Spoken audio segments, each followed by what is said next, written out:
আজকের এই যে মহতি মানবিক কর্মসূচি, পুনর্বাসন কর্মসূচি, তা আমরা শুরু করে দিয়েছি, কিন্তু আজকের যারা প্রধান মুখ, মানবিক মুখ আব্দুল আলিম বিশ্বাস, বাপি বিশ্বাস মহাশয়, যার সহযোগিতায়, যার ঐকান্তিক প্রচেষ্টায়, যার আন্তরিক ইচ্ছেতেই আজকের এই যে কর্মসূচি সেটা শুরু করতে পেরেছি, এবং তার সম্পূর্ণ ইচ্ছেতেই উদয়ের পথে মানবিক সামাজিক স্বেচ্ছাসেবী সংগঠনের ব্যবস্থাপনায় আজকের যে পুনর্বাসন কর্মসূচি সেটা চলছে। কিছুক্ষণের মধ্যেই, খুব সম্ভবত 2-1 মিনিটের মধ্যে আমাদের মাঝে উপস্থিত হবেন সেই মানবিক মুখ বিশিষ্ট সমাজসেবী আব্দুল আলিম বাপি বিশ্বাস মহাশয়।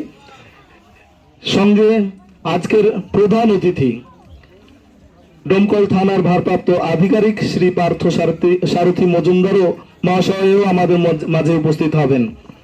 তার আগে আমাদের উদয়ের পথে সংগঠনের পক্ষ থেকে খুব সংক্ষেপে কিছু বলার জন্য সহ সম্পাদক সেন্টু মণ্ডলকে অনুরোধ করছি কিছু বলার জন্য।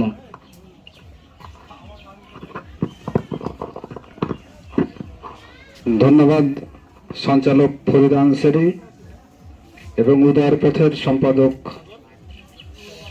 এখানে উপস্থিত যারা আছেন, সামনে যারা আছেন, সবাইকে ধন্যবাদ, এবং বিশেষ করে নদিয়া থেকে যারা এসেছেন, আমাদের হিরো সাহায্যের আলো সম্পাদক সভাপতি, এবং জলঙ্গি থেকে চলো অসহায়ের পাশে দাঁড়াই বুলন ভাই, মুস্তাফিজুর রহমান, সবাইকে অসংখ্য অসংখ্য ধন্যবাদ যারা এত দূর থেকে আমাদের এখানে এসেছেন এবং আমাদের পাশে দাঁড়িয়েছেন। আমার এমন কিছু বলার নাই, একটা কথাই বলবো যে সাধারণ মানুষ, অসহায় মানুষ যারা, এইভাবে সবাই আমরা এগিয়ে আসি, সবাই পাশে দাঁড়াই, তাহলে হয়তো এই মানুষগুলো সঠিক জায়গা পাবে এবং সঠিকভাবে সমাজে বেঁচে থাকতে পারবে। এবং আমাদের সবার উচিত, আমরা যারা আছি, এতে এমন কোনো লাগে না, পয়সাও লাগে না, কিন্তু মন লাগে, মানসিকতা লাগে।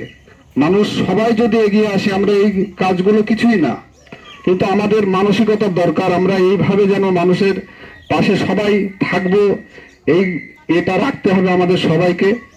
এবং আমাদের যে মূল যারা আসছেন, পার্থ সারথী মজুমদার, ডোমকল থানা আইসি, এবং বাপি মানে আব্দুল আলিম বাপি বিশ্বাস বিশিষ্ট সমাজসেবী, তার যে উদ্যোগ এবং উদয়ের পথের ব্যবস্থাপনায় এই যে কর্মসূচি পুনর্বাসন, এটা আমরা তার বাড়ির যে মালিক, তার হাতে আমরা তুলে দেব।